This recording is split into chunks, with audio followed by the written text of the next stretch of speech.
आता दुसऱ्या कॉलवर व्यस्त आहे. हॅलो, कुणाला बोलत होती ग? काय रे तुझी कटकट?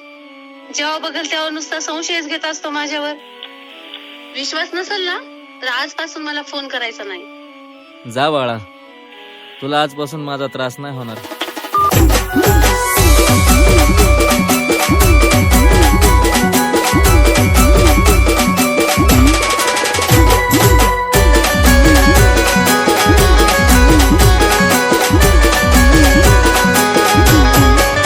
प्रेम भरलं ग तुझं आता मन भरलं ग तुझं. प्रेम भरलं ग तुझं आता मन भरलं ग तुझं.